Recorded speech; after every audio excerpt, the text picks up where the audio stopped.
Hello friends, मेरा नाम है डॉक्टर रुद्रेश पांडे और एथिक्स की क्लास में आपका स्वागत है। आज हम जो डिस्कस करने वाले हैं वो ethics and its essence. I hope you will like this class. Let us start. सबसे पहले तो ये जो एथिक्स शब्द है ये थोड़ा सा कंफ्यूज भी करता है कई बार। थोड़ा लगता भी है कि क्या जरूरत है इन चीजों की। कई बार यह भी सोचने में आता है कि एथिक्स का एग्जाम क्यों हो रहा है, और बहुत सारी चीजें हैं। आप देखिए एथिक्स में कितनी सारी चीजों की बात करी जाती है। Morals, principles, honesty, integrity, values, honour, choice.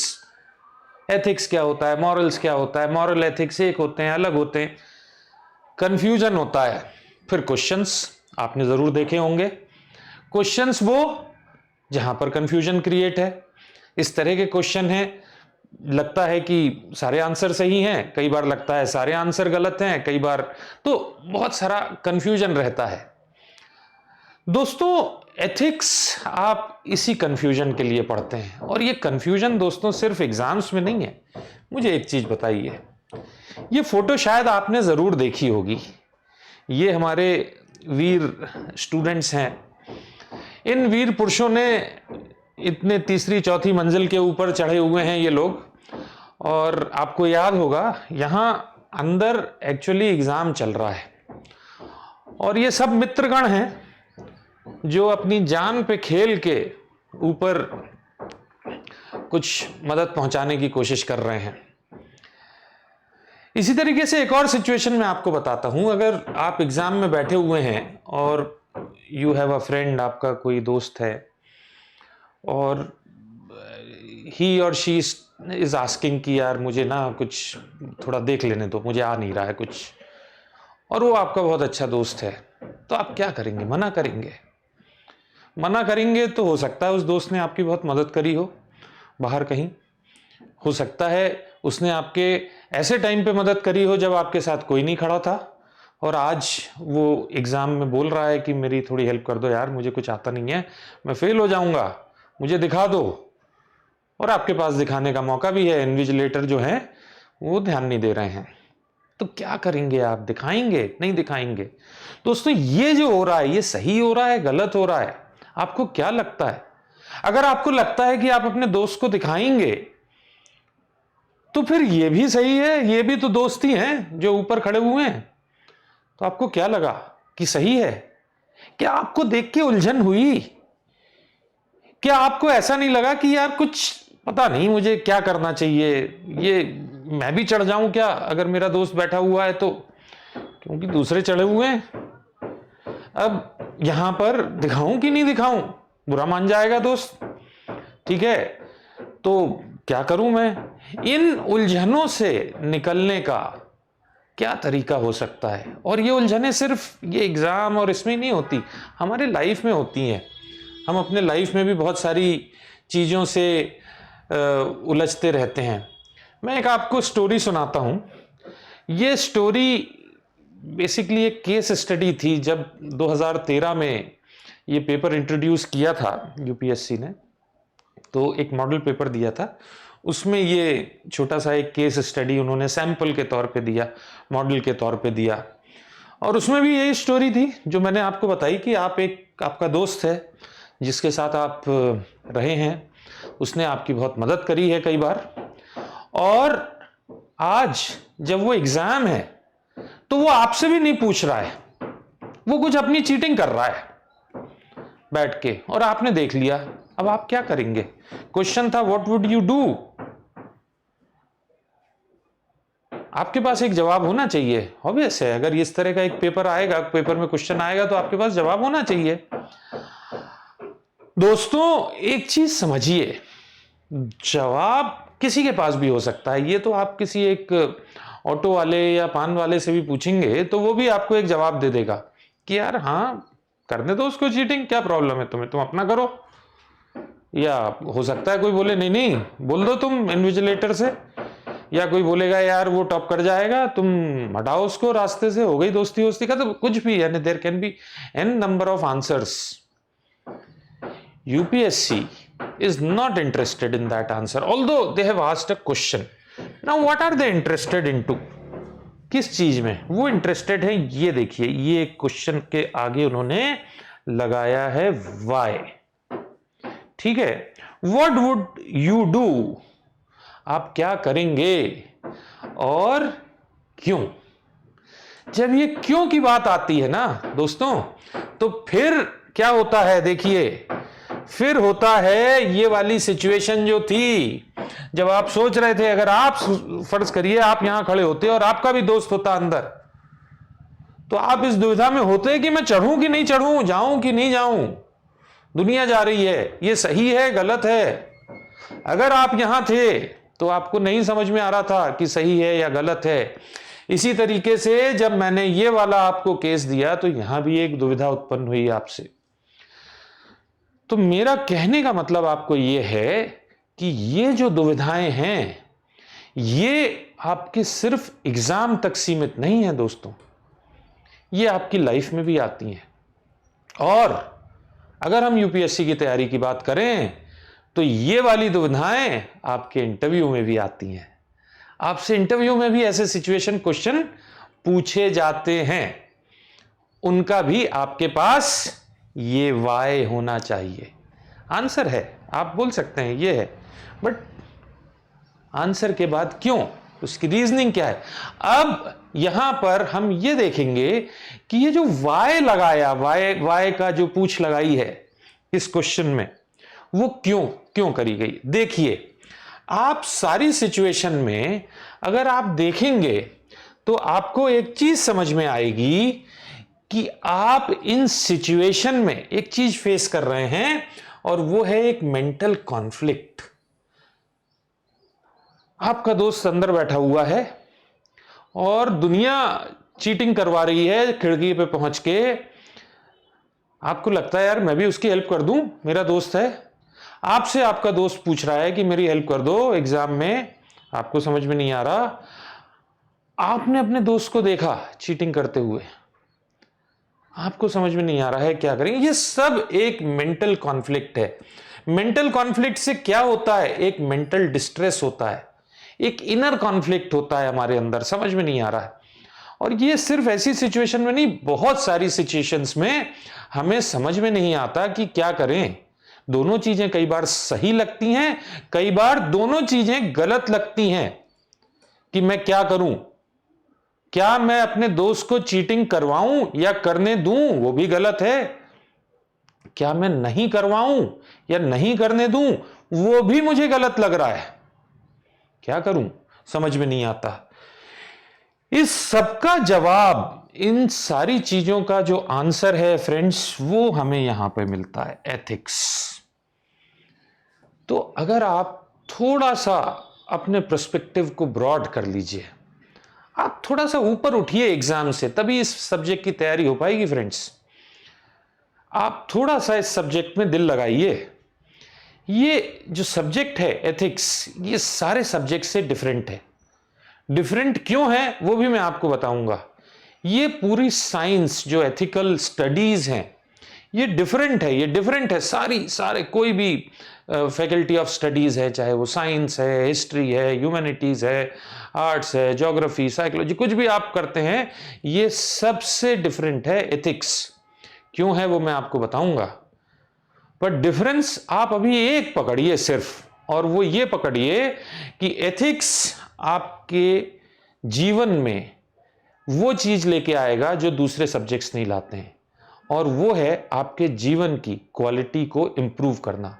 Quality of your life will be improved with ethics, and that is what is the objective of ethics. Please remember, I will be using this sentence again and again. मैं sentence को अपने कई बार videos में repeat करूंगा, तो जरा फिर से बोलिए, क्या था एथिक्स का ऑब्जेक्टिव? आपकी लाइफ को इंप्रूव करना, ये एथिक्स का। तो एथिक्स जो भी कुछ कर रहा है उसका एक ही ऑब्जेक्टिव है, और वो है आपकी लाइफ को इंप्रूव करना। जैसे कि आपको इस तरह के कॉन्फ्लिक्ट से निकालना बाहर, आपको इस तरह के जब आप कॉन्फ्लिक्ट फेस कर रहे हैं तो आपको उससे रास्ता दिखाना, आपको उसका रीजन देना, भाई क्यों कॉन्फ्लिक्ट आया आपके दिमाग में, कि मैं दोस्त का हेल्प करूं या नहीं करूं, मैं दोस्त को चीटिंग करने दूं या नहीं दूं। इसलिए आया कि आपको दोनों चीजें सही लग रही हैं, दोनों चीजें गलत लग रही हैं, दोनों के लिए आपके पास रीजन है। आपको अगर एक चीज सही और एक चीज गलत लगती तो फिर आपको ये कॉन्फ्लिक्ट नहीं होता, फिर आपको पता होता कि क्या सही है क्या गलत है, और वहां पर आप थोड़ा सा ईज हो जाते अपने अपने डिसीजन पे लेके, कॉन्फिडेंट भी रहते, जो करते वो कॉन्फिडेंस के साथ करते। यहीं पर आपकी लाइफ में जो कॉन्फ्लिक्ट है, ये जो मेंटल ट्रॉमा जिससे आप गुजर रहे थे, मैं ट्रॉमा बोलूंगा, एक बड़ी पीड़ा, मानसिक पीड़ा जिससे आप गुजर रहे थे, डिस्ट्रेस था, इनर कॉन्फ्लिक्ट था, उससे निकल जाते आप।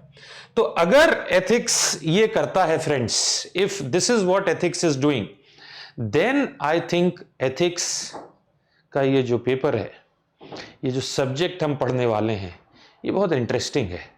ये आपके लिए सिर्फ एग्जाम के पॉइंट ऑफ व्यू से नहीं है।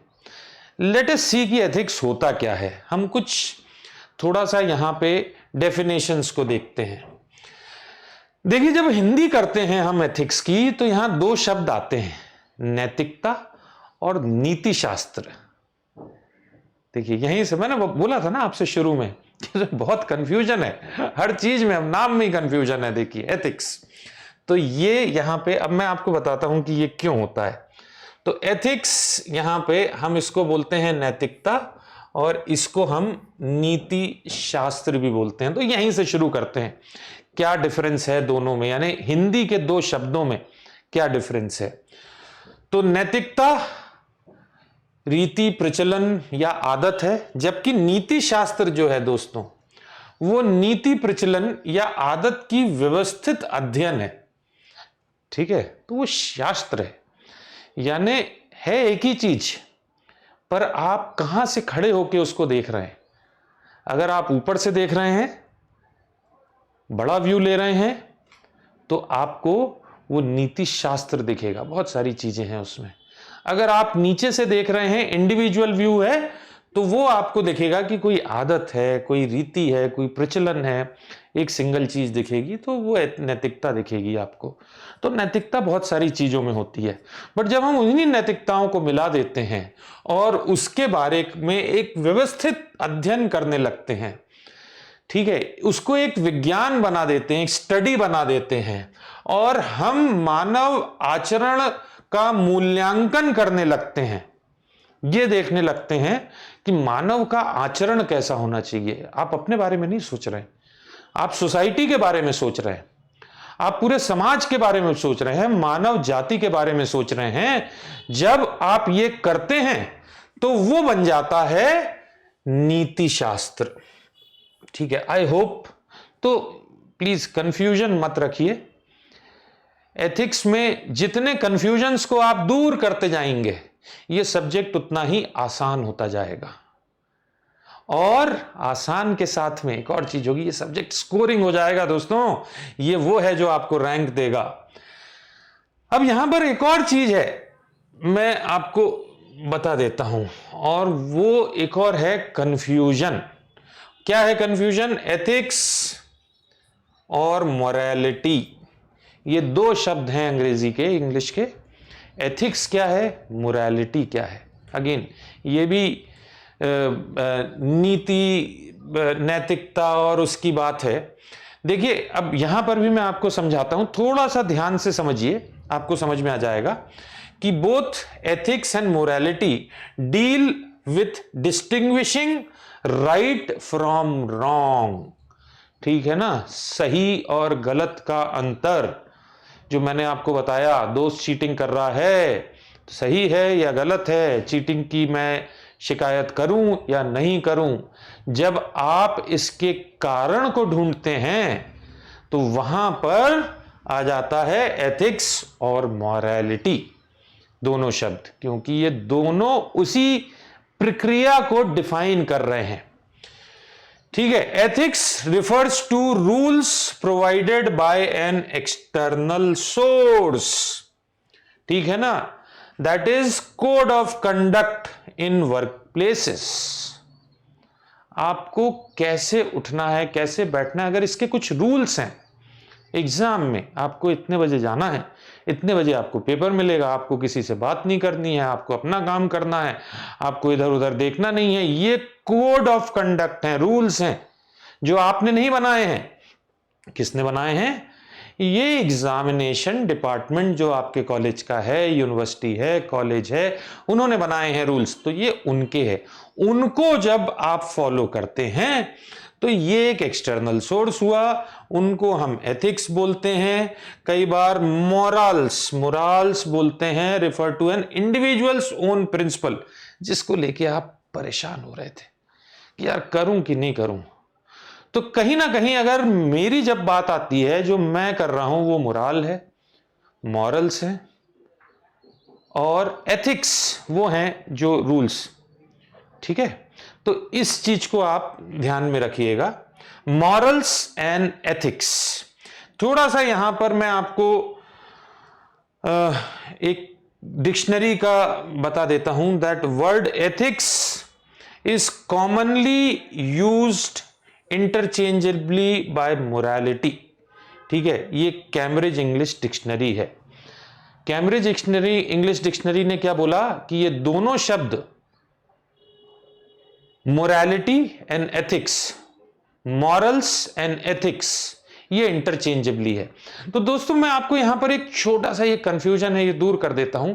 जब आप फिलॉसफी के पॉइंट ऑफ व्यू से देखेंगे, कोई फिलॉसफर जब इस सब्जेक्ट पे बात कर रहा है, तो ये दोनों शब्दों का वो बार बार इंटरचेंजेबली यूज करता है, ठीक है। मॉरल्स मैं भी करूंगा, मैं कई बार मॉरल्स बोलूंगा, कई बार एथिक्स बोलूंगा, तो ये दोनों जब इंटरचेंजेबली, तो आप ये मानिएगा कि मैं दोनों में एक ही बात कर रहा हूं, ठीक है। बट कई बार ऐसा होता है कि लोग अपने फायदे के लिए, कि यार ये चीज ना मेरा अलग है, उनका अलग है, जो मैं बाहर कर रहा हूं वो अलग है, जो अंदर कर रहा हूं वो अलग है, तो यहां पर कहीं ना कहीं लोग अपनी सहूलियत के हिसाब से चीजों को डिवाइड करने लगते हैं।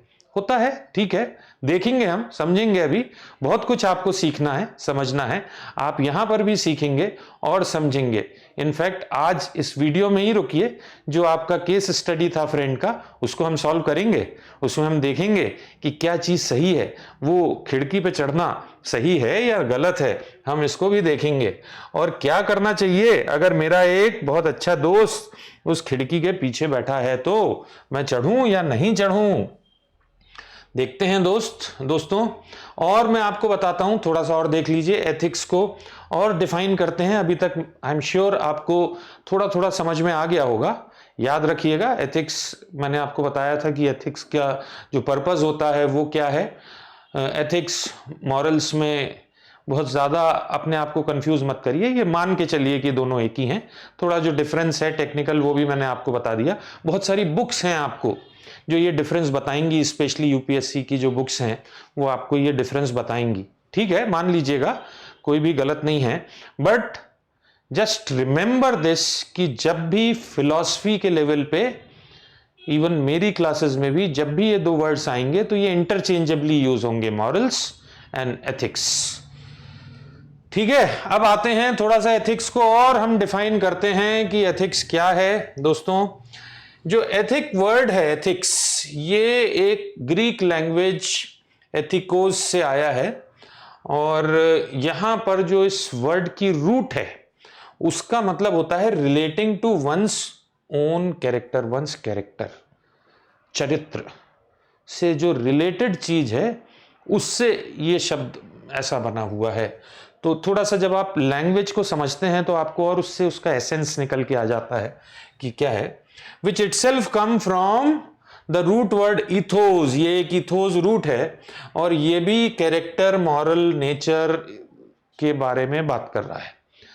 तो इसका मतलब ये हुआ कि जब भी हम एथिक्स शब्द आप सुनते हैं तो ये भी कैरेक्टर और मॉरल नेचर, अब ये देख लीजिए मॉरल यहां भी आ गया, ठीक है ना। तो एथिक्स और मॉरल ये एक साथ आप देखेंगे कि एक साथ यूज होते हैं। चलिए हम एक छोटी सी डेफिनेशन देख लेते हैं एथिक्स की। बहुत ज्यादा डेफिनेशंस में मत जाइए, एथिक्स की डेफिनेशन कभी एग्जाम में पूछी नहीं जाती है, बट आपको पता होना चाहिए। एक छोटी सी, बहुत छोटी सी डेफिनेशन जो आपको आज ही याद हो जाएगी, वो मैं बताता हूं। A set of concepts and principles. Concepts and principles आपको समझ में आया होगा कि क्या है। वो वाले सेट ऑफ कंसेप्ट्स जो हमको गाइड करते हैं, रास्ता दिखाते हैं। अब मैं फंस गया हूं कि वो दोस्त की मैं मदद करूं या नहीं करूं, मुझे समझ में नहीं आ रहा है। तो कहीं ना कहीं से तो मुझे उसका एक रास्ता मिलना चाहिए ना, कि क्या चीज सही है क्या गलत है।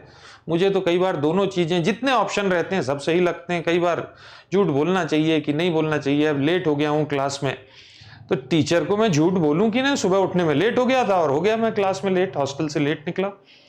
अब मैं लेट हो गया, अब मैं क्या टीचर को बोलूं कि सर ट्रैफिक था इसलिए लेट हुआ, या बता दूं कि सर सुबह लेट था, मैं सुबह सोने में। तो इस तरह के जो बहुत सारे सवाल हमारे मन में आते हैं, तो क्या करें हम। ठीक है, तो यहां पर जो चीजें हमें अपना, हम सोचते हैं नहीं ये चीज सही है और उसका कारण ये है, वो जो सिद्धांत है जो हमें गाइड कर रहा है कि क्या सही है क्या गलत है, वो हमारा बिहेवियर हेल्प कर रहा है। और हम इमोशनल क्रीचर्स, सो हम जो भी, हम इमोशनल क्रीचर्स इसलिए बोला गया यहां पे कि मनुष्य के बारे में बात करी जा रही है। मनुष्य ही है एक जो इमोशनल है। ठीक है, जिस तरह से हम मानते हैं। तो अभी हम देखेंगे इन चीजों को और डिस्कस करते चले जाएंगे। आप बिल्कुल यकीन मानिए कि आपको इन वीडियोस से, मेरे वीडियोस से आपके बहुत सारे फंडे बिल्कुल क्लियर होंगे। और ये मैं आपको गारंटी देता हूं, मेरे पास जो इन वीडियोस में मैं आपको बता रहा हूं, इससे आपके बहुत सारे बेसिक कंसेप्ट्स क्लियर होंगे। शायद ये चीजें आपको किसी बुक में मिलेंगी नहीं। और ये मैंने एक थोड़ा सा रेफरेंस दिया है जिनकी ये डेफिनेशन है। तो आई होप आपको थोड़ा सा समझ में आ गया होगा। आप बस इसमें याद रखिए कि ये वो चीजें हैं जो हमें गाइड करती हैं एक सही गलत बताने में। और अल्टीमेटली उससे हम जो अपनी मानसिक दुविधा है, जो हम दुविधा है, समझ में नहीं आ रहा है हमें क्या करना है, उससे हम बाहर निकल आते हैं। और अल्टीमेटली क्या होता है, हमारी लाइफ इंप्रूव होती है। एक शब्द आपने, एक इन व्यक्ति का नाम आपने जरूर सुना होगा, और नहीं सुना होगा तो सुन लीजिए, आपको बहुत बार सुनना पड़ेगा एथिक्स की क्लास में। वो हैं श्री एरिस्टोटल, एरिस्टोटल जी। ठीक है, एरिस्टोटल्स एथिक्स।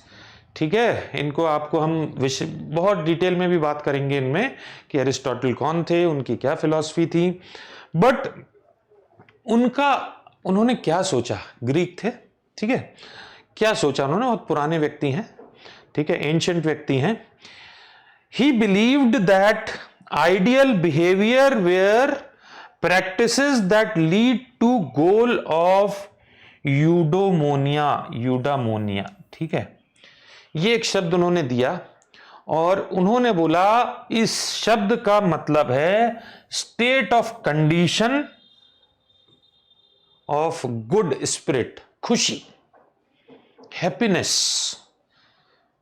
तो ये जो स्टेट है उसको उन्होंने बोला कि आपको खुशी। तो यहां पर इसका मतलब क्या हुआ, इन्होंने बोला दैट ये वो आपका बिहेवियर और प्रैक्टिसेस हैं जो आपको आपकी खुशी, आपके गुड स्पिरिट, हैप्पीनेस की ओर ले जाती हैं।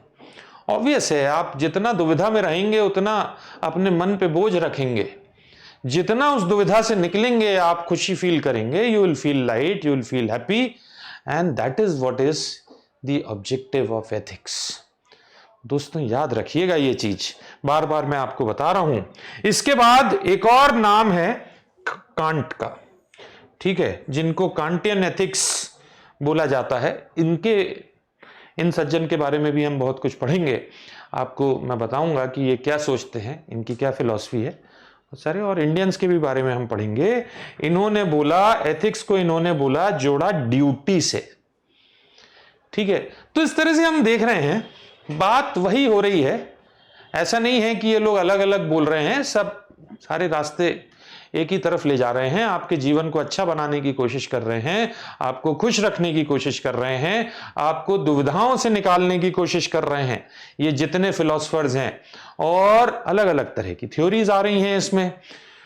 तो ये है फ्रेंड्स कुल मिला के एथिक्स। अब हम थोड़ा सा यहां पर आगे बढ़ते हैं अब क्या बात करते हैं हम, features of morals and ethics. Features यानी कौन सी चीज होती है फीचर?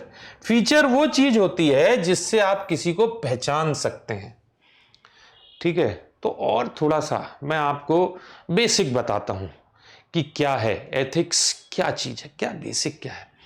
अब यहां पर देखते हैं, ये मैंने आपको बुक का नाम दिया है, जिससे आप चाहें तो इंटरनेट पे सर्च कर सकते हैं, बट आप इतना मत करिएगा, आपको एक थोड़ा सा एक ओवरव्यू चाहिए इस वीडियो में, वो उसके लिए मैं आपको ये बता रहा हूं, फीचर्स बता रहा हूं।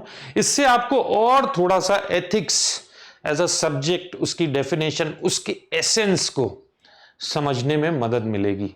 और यही एसेंस है, यही बेसिक चीजें हैं जो आपको आगे ले जाएंगी, अल्टीमेटली आपको एक अच्छी स्टेट में ले जाएंगे, जहां आप अच्छा महसूस करेंगे अपने जीवन में, और आप बहुत अच्छा महसूस करेंगे जब आप अपने एग्जाम में अच्छे नंबर लेके आएंगे। तो चलिए अब यहां पर और बात करते हैं। देखिए इन्होंने ये कहा है, या जो फीचर है, the most important feature about ethics and morals is that no one can avoid making a moral or ethical decision।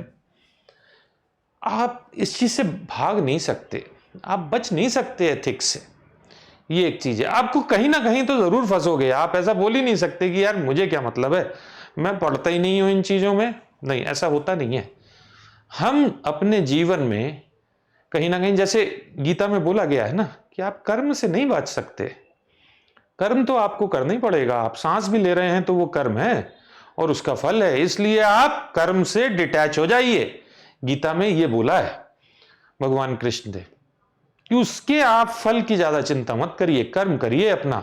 तो इसी तरीके से जब आप जीवन में जी रहे हैं तो आप एथिक्स से भाग नहीं सकते, कहीं ना कहीं आपको ये डिलेमास फेस करने पड़ेंगे आप, ठीक है। Because social connections with others, इन चीजों के कारण, and people must consider moral and ethical actions.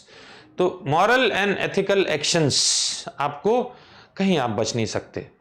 तो यहां पर यह चीज तो अब हमें समझ में आ गई है कि एथिक्स क्या है, और यह हमारे जीवन का हिस्सा है, चाहे हम चाहें या ना चाहें। तो एथिक्स है। और देखते हैं दूसरा क्या फीचर है यहां पे, other peoples are always involve with one's moral and ethical decision.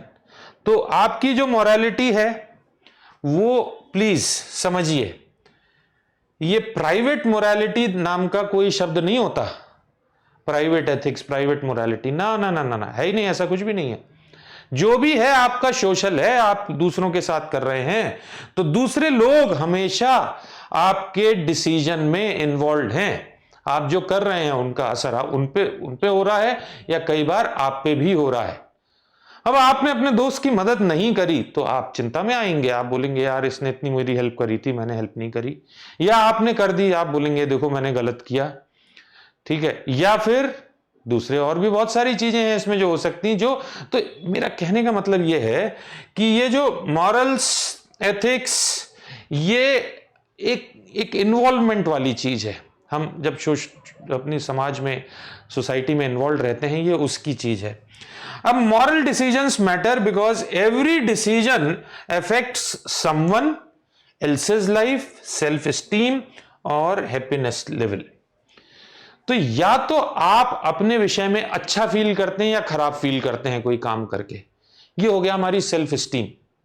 हमारी हैप्पीनेस, हम खुश हैं या दुखी हैं, ये हो गया हमारी हैप्पीनेस। या किसी और की लाइफ, आपने अपने दोस्त की मदद करी या नहीं करी, वो फेल हो गया बेचारा, उसकी जीवन में बदलाव आया ना, आपने मदद नहीं करी तो वो फेल हो गया, आपने मदद करी तो आपको शायद खुद बुरा लग रहा है, या किसी तीसरे को बुरा लगेगा कि यार तुमने उसको पास करवा दिया, डिजर्विंग तो मैं था, ठीक है। अब यहां पर आप देखेंगे तो ये कुछ चीजें हैं, ये 3 चीजें आप देख लीजिए, तो इससे आपको और थोड़ा सा क्लियर हो जाएगा कि एथिक्स यानी हम किस चीज की बात करते हैं और क्या होता क्या है, ये एथिक्स क्या होता है। आई होप फ्रेंड्स ये आपको अभी तक समझ में आ रहा है। अब हम और 3 चीजें और बताते हैं इन्हीं फीचर्स में। पहली 3 आपने देख ली, और देखिए डेफिनेट कंक्लूजन और resolutions will never be reached in ethical debates. तो क्या है फ्रेंड्स, देखिए बहुत ज्यादा, ये मैं आपको अभी से बता दे रहा हूं, बिल्कुल डेफिनेट आंसर कि मेरे को उस फ्रेंड की हेल्प करनी चाहिए कि नहीं, ये कभी आप डिबेट से नहीं निकाल पाएंगे, ऐसा कभी होता नहीं है, ठीक है ना। बट हां, आप जो करेंगे उसका आपके पास आंसर होगा, आप अपना एक जस्टिफिकेशन दे पाएंगे, ठीक है। तो ये याद रखिएगा, ये बहुत इंपॉर्टेंट है। ये इंपॉर्टेंट इसलिए भी है कि कई बार क्लासेस में, ऑल्दो मैं थोड़ा सा अच्छा महसूस इसलिए करता हूं कि आप अभी मेरे सामने नहीं बैठे हुए हैं, नहीं तो कई बार बहुत क्रॉस क्वेश्चंस आते हैं और कुछ हमारे बहुत स्टूडेंट्स होते हैं जो बिल्कुल जांबाज बन के आते हैं और वो बिल्कुल कई चीज़ों पे अटक जाते हैं। अच्छा भी है, करना चाहिए, आप क्वेश्चंस करिए तभी आपको समझ में आएगा, पर ठीक है ना, मैं टीचर हूं, समझिए। तो अब क्या है, बट आपको ये चीज़ मैं इसलिए भी बता रहा हूं कि आप थोड़ा सा पहले समझिए चीज़ों को, बहुत बहस में मत पड़िए। आपको कभी डेफिनेट आंसर्स नहीं मिलेंगे, कहीं ना कहीं हमेशा आपको ओपिनियंस मिलेंगी, ठीक है, बट आपको थ्योरीज पता होनी चाहिए, और यहीं से आपके जो मेंटल जो ट्रॉमा था, जो कॉन्फ्लिक्ट था, उससे रेजोल्यूशन मिलेगा। In the area of morals ethics people can not exercise moral judgement without being given a choice, ठीक है। आपके पास चॉइस होनी चाहिए, जिसको हम और आने वाले वीडियो में डिस्कस करेंगे। ये भी एक बेसिक फीचर है दोस्तों। चॉइस का मतलब क्या हुआ और चॉइस की क्यों जरूरत पड़ती है, और हम पढ़ लेते हैं, फिर मैं आपको एक्सप्लेन करता हूं। In other words, a necessary for making a sound moral judgment is being able to choose an option from among the number of choice। अब समझिए, मुझे इस क्लासरूम से, इस स्टूडियो से बाहर जाना है, और यहां एक ही दरवाजा है, एक ही दरवाजा है यहां पे। तो क्या मैं डिसीजन ले सकता हूं कि मुझे कौन से दरवाजे से बाहर जाना चाहिए? आप बोलेंगे नहीं, आपका एक ही दरवाजा है, आप उससे जा सकते हैं। पर समझिए यहां एक खिड़की और है, और लेट्स सपोज ये 3rd फ्लोर पे है। तो फिर मैं अगर आपसे बोलूं नहीं, मेरे पास एक ऑप्शन और है, मैं इससे भी कूद सकता हूं बाहर और इस दरवाजे से जा सकता हूं, तो फिर आप ये बोलेंगे कि अच्छा अब आप बताइए कहां से जाएंगे बाहर। अगर आप खिड़की से कूदेंगे तो भाई निहायत ही बेवकूफ किस्म के आदमी हैं, आप क्यों खिड़की से कूद रहे हैं, दरवाजे से बाहर जाइए। तो वो मेरा डिसीजन सही या गलत हो सकता है दोस्तों, पर अगर यहां सिर्फ एक ही दरवाजा है तो वो तो मेरा डिसीजन ही नहीं हुआ, वो तो चॉइस ही नहीं है वहां पे, तो जाना वहीं से है। तो इसलिए आपको वो जो प्रॉब्लम आ रही थी, मेंटल ट्रॉमा, कि ये करूं कि ये करूं, ये क्यों आ रहा था? क्योंकि आपके पास 2 ऑप्शंस थे। तो जब भी आपके पास 2 या 2 से ज्यादा ऑप्शंस होंगे, तभी आपको वो डिलेमा आएगा, वो मेंटल ट्रॉमा आएगा, वो कंफ्यूजन आएगा, जहां पर एथिक्स का रोल आएगा कि सही क्या है।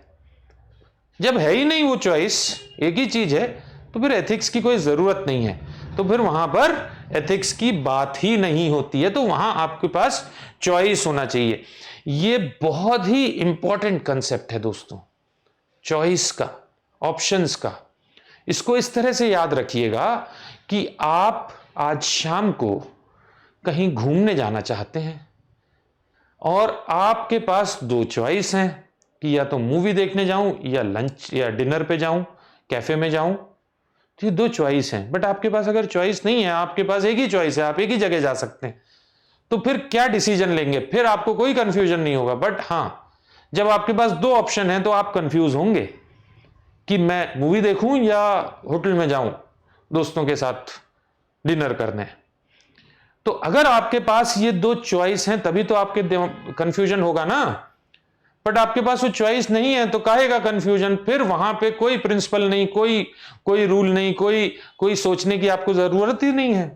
तो जब तक आपके पास ये ऑप्शंस नहीं होंगे, तो ये वाला जो कंसेप्ट है इसको बस पकड़ लीजिए थोड़ा सा, क्योंकि यहां पर आपको ये हमारे आने वाले समय, मैं आपको बता रहा हूं एथिक्स बहुत सिंपल चीज है। आप जितना पेपर पिछले आप 7 सालों का 6 सालों का, आप 2014 से लेके 22 तक का जो पेपर डाउनलोड कर लीजिए प्लीज, ठीक है, GS4 का, और उनको देखिए, एक एक पेपर को अच्छे से पढ़िए। हम यहाँ बहुत सारे क्वेश्चंस भी डिस्कस करेंगे, पर एक बार पढ़ लीजिए। जब आप पहली बार पढ़ेंगे ना, आपको बहुत कंफ्यूजन होगा, आपको लगेगा क्या है यार, क्या लिखेंगे इसमें, टाइम भी कम रहता है, फटाफट लिखना होता है, ठीक है, तो कैसे होगा, कौन सी चीज सही है, कौन सी गलत है, कौन सी बुक होगी।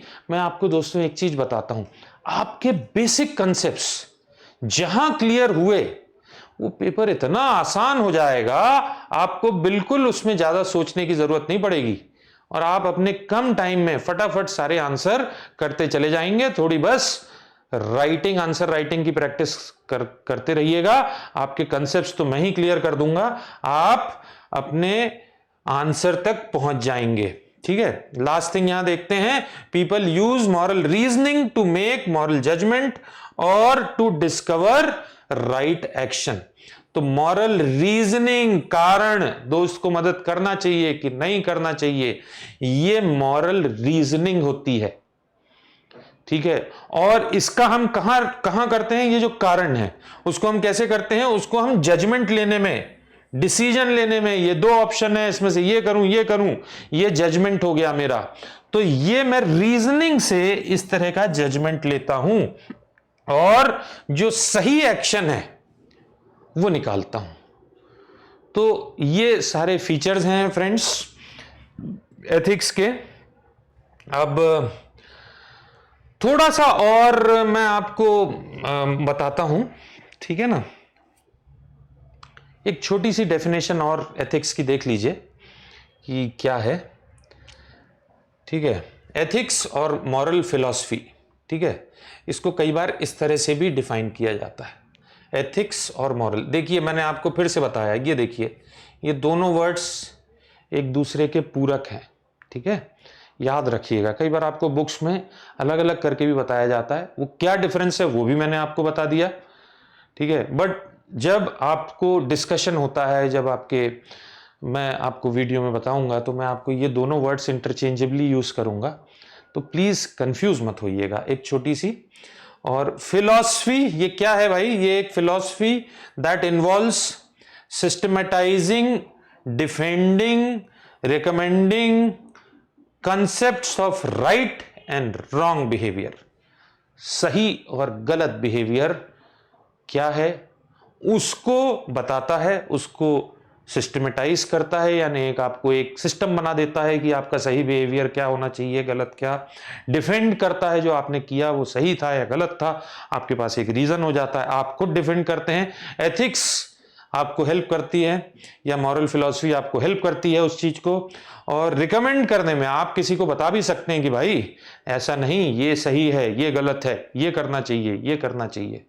और वही चीजें आपसे पूछी जाती हैं, आपसे केस स्टडीज में आपसे क्वेश्चंस पूछे जाते हैं, आपके इंटरव्यू में, और हम जीवन में भी वो चीजें फेस करते हैं। यहां पर थोड़ा सा एक, अगर आपने ये फिलॉसफी शब्द आपको थोड़ा सा कंफ्यूज कर रहा है, तो मैं बता देता हूं कि फिलॉसफी क्या है, systemised study of general and fundamental questions. किसी भी चीज के जब आप मूल चीजों पे, सिद्धांतों पे बात करते हैं तो फिलॉसफी हो जाता है, ठीक है। तो बहुत ज्यादा टेंशन मत लीजिए, बहुत कंफ्यूजन मत रखिए कि ये फिलॉसफी बोल दिया सर ने तो ये क्या चीज है, ऐसा कुछ भी नहीं है। हम यहाँ पर, आप सिर्फ इन चीजों पे ध्यान रखिए। अब आप सिर्फ ये एक लाइन देख लेंगे, concept of right and wrong behaviour, बस इतना देख लीजिए। आपको एथिक्स पे आप पहुंच गए हैं, बस एथिक्स पे दरवाजा खुल गया है, सारी चीजें आ रही हैं आपके सामने। और आते हैं हम यहां पर एक थोड़ा सा, इस पे आऊंगा मैं, इस पे आता हूं, ठीक है। इससे पहले मैं आपको कुछ चीजें और बताता हूं। एक बेसिक सा एक कंसेप्ट और समझ लीजिए फिर आप देखेंगे कि आप आज ही एक केस स्टडी सॉल्व कर लेंगे, ठीक है, कुछ आंसर्स भी करने लगेंगे और आपके जो जीवन की दुविधाएं हैं ना वो भी कम होने लगेंगी। क्या है ह्यूमन फैकल्टीज? हम किनको ह्यूमन फैकल्टीज बोलते हैं? ह्यूमन फैकल्टीज, ह्यूमन फैकल्टीज किनको हम बोलते हैं? हमारा इमेजिनेशन, सोचने की शक्ति, हमारी मेमोरी, हमारी विल पावर, हमारा सेंसेशन जिससे हम समझते हैं, सेंसर ऑर्गन्स उनसे हम समझते हैं, दे आर रिस्पॉन्सिबल। इन चीजों से हमें क्या मिलता है? इन चीजों से हमें मिलता है एक मेंटल फिनोमेना लाइक परसेप्शन। हम चीजों के विषय में राय बना लेते हैं, ठीक है। एक पेन एक्सपीरियंस कई बार हमें अच्छा लगता है, कई बार खराब लगता है। हम बिलीव्स बना लेते हैं, अपनी डिजायर्स बना लेते हैं, चाहते बिलीव्स बना लेते हैं, डिजायर बनाते हैं, इंटेंशंस बनाते हैं, इमोशंस, ठीक है। तो अगर आप देखेंगे कि हमारी जो फैकल्टीज हैं, हमारी जो सोचने समझने की जो शक्तियां हैं, महसूस करने, सोचने समझने, वो हमारी याद रखने, ये सब चीजें हैं ह्यूमन फैकल्टीज। और इन सारी चीजों से हम क्या बनाते हैं? अपने इमोशन बनाते हैं, अपनी डिजायर बनाते हैं, अपने बिलीफ बनाते हैं, ठीक है। अब देखिए यहां पर दो तरीके की चीजें हम बनाते हैं। अब थोड़ा सा विषय को मैं कॉम्प्लिकेट करता हूं, यहां पर थोड़ा सा ध्यान से सुनिएगा कि यहां पर जो हमारी ह्यूमन फैकल्टीज हैं जिससे हम अपने इमोशन बिलीफ ये बना रहे हैं, अगर आप थोड़ा सा ध्यान देंगे तो आप देखेंगे ये दो तरह की हम अपनी हैं। एक होती है रैशनल, ठीक है, और दूसरे होते हैं इमोटिव। यानी कई बार चीजें हम कैसे समझते हैं? लॉजिक से समझते हैं कि ये चीज इसलिए ऐसी है क्योंकि उसमें एक लॉजिक है, समझ में आ रहा है। और दूसरा कई बार हम फेथ से समझते हैं कि भाई मुझे लगता है ऐसा, मुझे अच्छा लगता है, ये चीज खराब लगती है, क्यों है मुझे नहीं पता, ठीक है, मुझे अपनी फैमिली के साथ रहना अच्छा लगता है, मेरे जो फादर ने बताया, जो मदर ने बोला, मम्मी ने बोला कि बेटा ये किया करो, मुझे वो करना अच्छा लगता है, मेरी मम्मी बोलती हैं तो मैं करता हूं, वो उनको अच्छा लगता है। वो क्यों बोलती हैं? उनको बिलीफ है, वो उनको लगता है कि ये एक रिचुअल है, ये किया करो, पूजा किया करो, मंदिर जाया करो, इस तरह के बहुत सारी चीजें हैं। बोलते हैं, क्यों बोलते हैं? क्योंकि ट्रेडिशन है, चल रहा है हमारी फैमिली में, बहुत जनरेशन से हम लोग यही करते आ रहे हैं तो करते हैं। तो ये सब चीजें कहां से आ रही हैं? ये फेथ से आ रही हैं।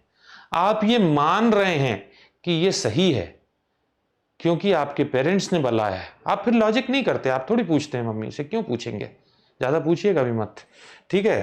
तो ये आपके फेथ से आ रही है। बहुत सारे हमारे जीवन में, हर व्यक्ति के जीवन में, आप कितने ही रैशनल हो, कितने ही आप भगवान को नहीं मानते हो, बट कहीं ना कहीं आप कुछ चीजें करते हैं जो आपके फेथ से आती हैं। कुछ चीजें हैं जो आपकी रैशनैलिटी से आती हैं, आपकी मेंटल फैकल्टी से आती हैं। अब अगर आप देखेंगे तो थोड़ा सा डिफरेंस करें, और मैं आपको बता देता हूं, अब आप चीजों को पकड़ने लगेंगे।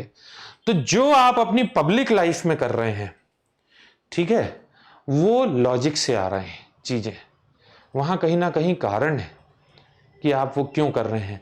जहां भी आप प्राइवेट, आप अपनी पर्सनल लाइफ में जो कर रहे हैं, उसमें बहुत सारी चीजें आपके फेथ से आ रही हैं, ठीक है। अब हम ये देखते हैं कि जो हम सीख रहे हैं, जो हम समझ रहे हैं, उसके दो तरीके के सोर्स हो गए। एक जो लॉजिक रैशनल हैं, दूसरे जो इमोटिव या फेथ से आ रहे हैं, ठीक है। अब अगर हम दूसरी चीज पे जाएं जिसको हम बोलते हैं ह्यूमन ट्रुथ, सच्चाई क्या है, सच, ठीक है। तो जो चीज फेथ से है, क्या वो गलत है मैं कर रहा हूं? नहीं, वो गलत नहीं है। क्यों? वो आपके फेथ से आया, गलत थोड़ी है। जो रहा जहां पे रैशनल लॉजिक से आया, वो भी है, आपको लॉजिक पता है उसका। तो अब हम यहां पर देख रहे हैं कि जो आपकी ह्यूमन ट्रुथ है, जो आपकी समझ है, जो आपने अपनी फैकल्टीज, अपने जो सोचने समझने याद रखने की चीजों से जो आपने चीजें सीखी थी, उसमें दो तरह के ट्रुथ थे। एक ट्रुथ वो थी जो आपको रैशनल थी, और दूसरी वो थी जो आपके फेथ थी। अब जो रैशनल चीजें हैं, जो लॉजिक से आई हैं, वो यूनिवर्सल हैं, और उसको ट्रुथ ऑफ रीजन, ठीक है, हम ऐसा बोलते हैं कि वहां पर रैशन वो ऑब्जेक्टिव है। तो जो चीज मेरे लिए सही है, वो चीज आपके लिए भी सही है। तो ये हो गया एक यूनिवर्सल चीज, ठीक है, कि रोड पे लेफ्ट में चलना चाहिए। तो ये एक लॉजिक है, रूल है हमारे देश में रोड पे चलने का। तो ये आपके लिए भी है, मेरे लिए भी है। तो ये एक लॉजिकल चीज है, बाहर से आई है। तो ये एक यूनिवर्सल फिनोमिना है, ये एक यूनिवर्सल ट्रुथ है, और ये ट्रुथ ऑफ रीजन है, ठीक है। बट जो इमोशनल चीज थी, जो फेथ से आई थी, वो सब्जेक्टिव थी, ठीक है, वो मेरी अपनी थी। अब यहां पर ये ऑब्जेक्टिव और सब्जेक्टिव, ये दो शब्दों को आप थोड़ा सा समझिए। अभी आपको याद हो जाएगा, आपने जरूर कभी ना कभी कोई ऑब्जेक्टिव क्वेश्चन पेपर सॉल्व किया होगा, कोई एग्जाम दिया होगा जिसमें ऑब्जेक्टिव टाइप क्वेश्चंस आते थे, और कोई आपने ऐसा पेपर दिया होगा जिसमें सब्जेक्टिव टाइप क्वेश्चन आते थे। तो सब्जेक्टिव टाइप कौन से आते थे? जो डिस्क्रिप्टिव होते थे, जहां आपको लिखना पड़ता था 150 250 वर्ड्स में, जैसा हमें अपने GS 4 के पेपर में लिखना होता है। बट एक ऑब्जेक्टिव टाइप, जहां पे क्वेश्चन दिया हुआ है, उसके 4 ऑप्शन हैं, और उन 4 में से एक सही आंसर है। अब वो सही आंसर सबके लिए सही है। आपके अगर 5000 बच्चा उस एग्जाम को दे रहा है, तो उन 5000 स्टूडेंट्स के लिए वही, अगर ऑप्शन ए सही है तो सबके लिए सही ऑप्शन ए ही है। तो हम ये कह सकते हैं कि ये यूनिवर्सल आंसर है सबके लिए। तो ये हो गया ऑब्जेक्टिव। तो ऑब्जेक्टिव एग्जाम से याद रखिएगा। बट जो दूसरा है सब्जेक्टिव, अब वहां पर आपको रिटन आंसर देना है। तो आप देखेंगे, वो तो हर बच्चा अपनी भाषा में लिखेगा, एक ही चीज लिखेगा, बट थोड़ा थोड़ा अलग लिखेगा। कोई थोड़े एग्जाम्पल्स अलग देगा, थोड़े उसको एक्सप्लेन अलग करेगा, प्रोसेस अलग बताएगा थोड़ी सी। तो यहां पर आप देखिए कि ऐसा तो है नहीं कि सबका गलत होगा, सिर्फ एक का सही होगा, ऐसा तो हो नहीं सकता। तो यहां पर हम थोड़ा सा उसको सब्जेक्टिव पॉइंट ऑफ व्यू से देखेंगे कि कौन लिख रहा है, क्या लिख रहा है, फिर देखते हैं, समझते हैं, उसने कोई एग्जाम्पल दिया तो उसने क्यों दिया, वो ऐसा क्यों देना चाहता है, ऐसा क्यों बोल रहा है। तो यहां पर आप देखिए, वो चीज हो जाती है सब्जेक्टिव, जो कहीं किसी से जुड़ी हुई है। तो वहां पर हम देखते हैं, यहां पर जो हमारा रीजन था, जो ट्रुथ थी, वो हम देख रहे हैं, यहां पे 2 है। अब यहां पर हम देख लेते हैं कि ट्रुथ ऑफ फेथ, जो हमारा सब्जेक्टिव ट्रुथ है, ठीक है। दूसरा है ट्रुथ ऑफ रीजन, जो हमारा ऑब्जेक्टिव ट्रुथ है। आई होप आपको ये चीज समझ में आ गई होगी। अब यहां से थोड़ा सा हम और आगे बढ़ते हैं कि जो हमारी सब्जेक्टिव ट्रुथ होती है, ये को एग्जिस्ट कर सकती है। यानी आपका भी आंसर सही है, आपने जब आंसर लिखा 250 वर्ड्स में, और मैंने लिखा मेरा भी सही है, हो सकता है दोनों का डिफरेंट हो थोड़ा, बट आपको भी उतने ही नंबर मिले जितने मुझे मिले। तो इसका मतलब क्या हुआ, टीचर ने हम दोनों के आंसर को सही माना। तो हम यहां पर यह देखते हैं कि जो हमारे मैटर ऑफ फेथ होते हैं, वो को एग्जिस्ट कर सकते हैं। एक हिंदू रिलीजन को मानने वाले और मुस्लिम रिलीजन को मानने वाले, दोनों के फेथ अलग होते हैं। खाने को लेके, उनकी पूजा पद्धतियों को लेके, उनके प्रेयर करने के तरीके को लेके अलग अलग हो सकते हैं। पर आप ये नहीं बोल सकते कि ये ऊपर है ये नीचे है, ऐसा कुछ भी नहीं है। तो यहां पर 2 चीजें को एग्जिस्ट कर सकती हैं। इनफैक्ट जो सब्जेक्टिव ट्रुथ होती हैं, वो को एग्जिस्ट करती हैं। बट जो ऑब्जेक्टिव है, वहां हम कह सकते हैं कि ये सही है, ये गलत है, ठीक है। तो ये आपने ये डिफरेंस समझ लिया। अब यहां पर आपको एक डिफरेंस और समझना है, मेरे ख्याल से वो लास्ट होगा हमारे इस वीडियो में आज के, और इसी से हम वो दुविधा जो मैंने सबसे पहले आपके दिमाग में क्रिएट करी थी, उसका आंसर ढूंढेंगे। तो आप देखेंगे आज के इस वीडियो में कि अगर हमें थोड़ा सा थ्योरी की नॉलेज हो जाए, तो हम केस स्टडीज भी बहुत अच्छे से सॉल्व करेंगे, और हम जो आंसर है वो बहुत डेफिनेटली दे पाएंगे। तो अब देखते हैं क्या है। अब देखिए यहां पर, अब ये जो मैंने आपको बताया यहां पर कि जो सब्जेक्टिव और ऑब्जेक्टिव है, तो यहां पर हम देखेंगे कि ये जो हमारी ट्रुथ है, ये 2 अलग अलग हैं। अच्छा, मैं आपको एक और चीज बताता हूं कि हम क्या कर रहे थे एथिक्स में, हम ये देख रहे थे कि राइट और रॉन्ग, सही और गलत। तो सही और गलत यानी ट्रू और फॉल्स।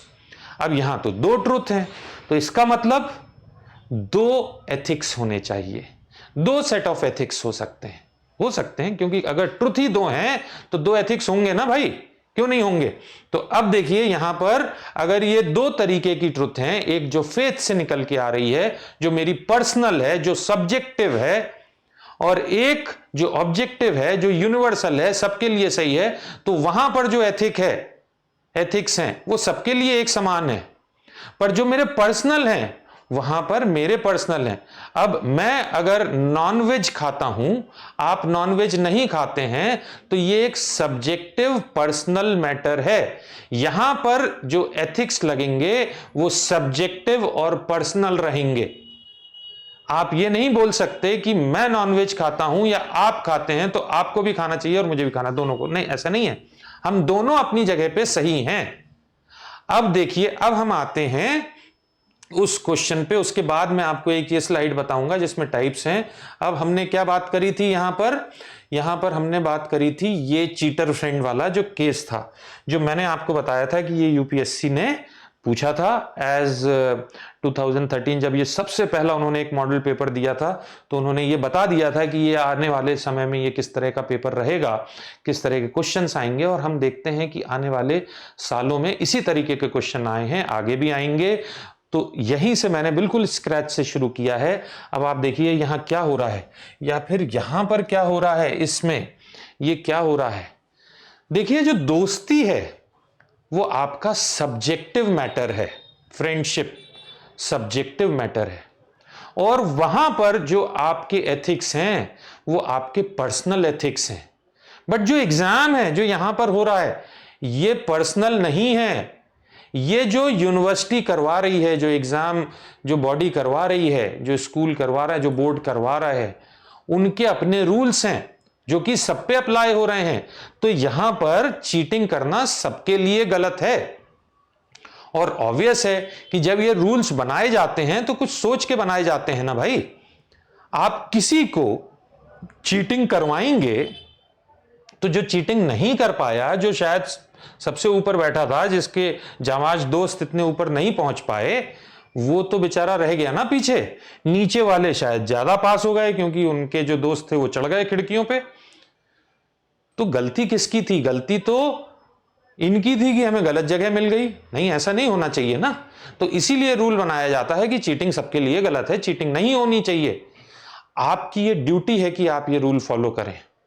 तो आप अपने पर्सनल मैटर्स को, प्राइवेट मैटर्स को पब्लिक में नहीं ला सकते। ये दोनों एथिक्स, अगेन देखिए, जब मैंने आपको बताया कि दो ट्रुथ अलग हैं तो दोनों के एथिक्स अलग हैं, आपको मिक्स नहीं करना। आप मिक्स करेंगे तो आपको क्या होगा, वहीं पर आपको ये होगा जो मैंने आपको बताया था, जिसके कारण एथिक्स है, आपको एक मेंटल कॉन्फ्लिक्ट होगा, मेंटल डिस्ट्रेस होगा, इनर कॉन्फ्लिक्ट होगा। और यहीं पर एथिक्स का रोल है जो आपको बता रहा है कि आपको ये कॉन्फ्लिक्ट इसलिए हो रहा है कि आपके दो तरीके के एथिक्स हैं, आप उनको जोड़ रहे हैं, पर्सनल और प्राइवेट को, पर्सनल प्राइवेट और आपके पब्लिक को, आपके दो एथिक्स हैं।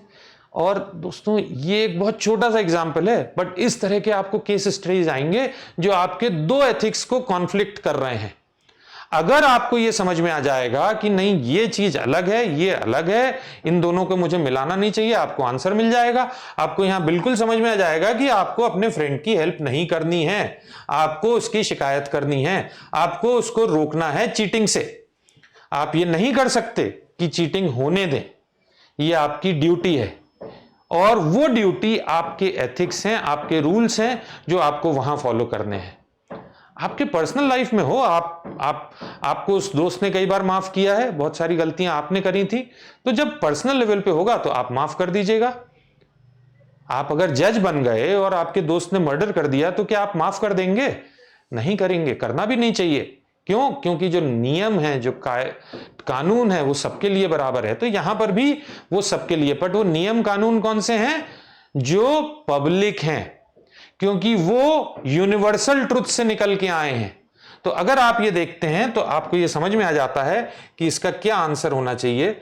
अब इसी से मैं एक लास्ट कंसेप्ट आपको बता देता हूं। आई होप आपको आंसर मिल गया होगा और आपको ये भी समझ में आ गया होगा कि एथिक्स क्या है, वो किस तरह के डिलेमास को दूर करता है, किस तरह से वो आंसर करेगा, किस तरह से आप अपनी पर्सनल लाइफ में अपने बेटर डिसीजंस ले पाएंगे, किस तरह से आप केस स्टडीज सॉल्व कर पाएंगे। ये केस स्टडीज कैसे सॉल्व करने हैं वो भी मैं आपको बताऊंगा, बट आपको आज एक छोटा सा एक आइडिया जरूर मिल गया होगा। अब हम थोड़ी सी और बात कर लेते हैं कि 3 मेजर एरियाज होते हैं एथिक्स के। एक होते हैं जिसको हम मेटा एथिक्स बोलते हैं, एक बोलते हैं नॉर्मेटिव एथिक्स, और एक होते हैं अप्लाइड एथिक्स। थोड़ा सा समझ लीजिए, बहुत ही सिंपल कंसेप्ट है।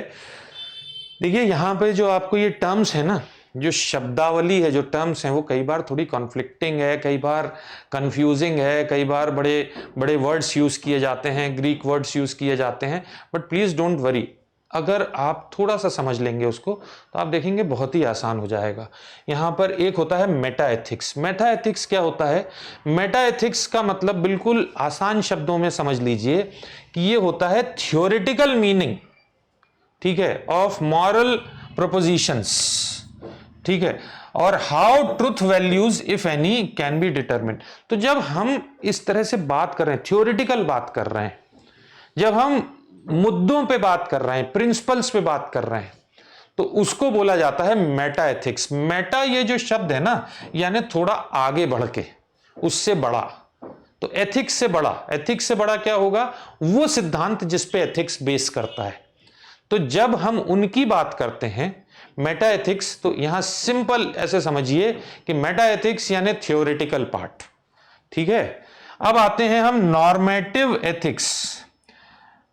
नॉर्मेटिव एथिक्स, नॉर्म्स, ये शब्द आपने जरूर सुना होगा। नॉर्म्स क्या है? नॉर्म्स यानी रूल, कायदे, कानून, उनको हम नॉर्म्स बोलते हैं, नॉर्म। तो जब ये प्रिंसिपल्स किसी तरीके से सिद्धांत बन जाते हैं, रूल्स बन जाते हैं, लॉज बन जाते हैं, ठीक है, उनको हम बोलते हैं फिर वो एथिक्स, मेटा एथिक्स से हो गई नॉर्मेटिव एथिक्स। तो ये क्या है? Concerning practical means of determining moral course of action.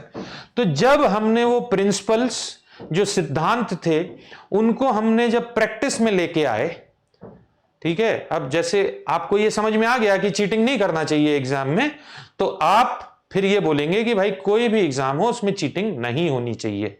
तो वो जो एथिक्स था, जो हम पहले समझ रहे थे कि नीड, आपकी जो ट्रुथ हैं दो अलग अलग हैं, इसलिए 2 एथिक्स बन गए, तो ये दोनों एथिक्स को आपको कंबाइन नहीं करना है। ये तो हो गया आपका मेटा एथिक्स, प्रिंसिपल के लेवल पे, फिलॉसफी के लेवल पे बात हुई। बट जब उसको देखते हुए हमने रूल क्या बनाया कि किसी भी एग्जाम में चीटिंग नहीं होनी चाहिए, तो वो बन गया नॉर्म, नॉर्मेटिव एथिक्स। और इसी को जब मेरे कॉलेज में, मेरे स्कूल में एग्जाम हो रहा है, तो फिर मैंने उसको अप्लाइड एथिक्स कर दिया।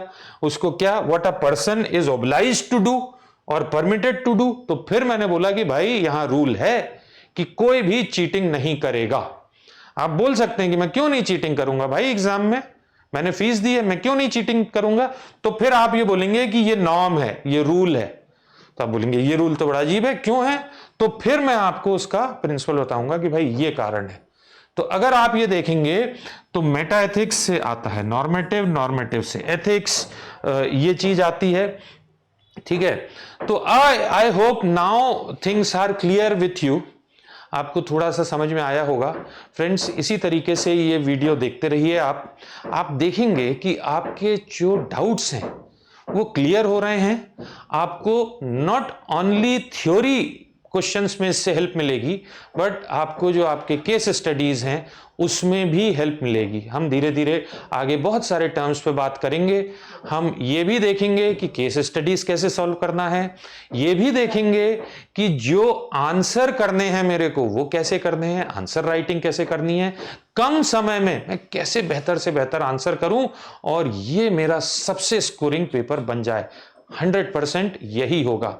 Best of luck and thank you for watching this video. कब तक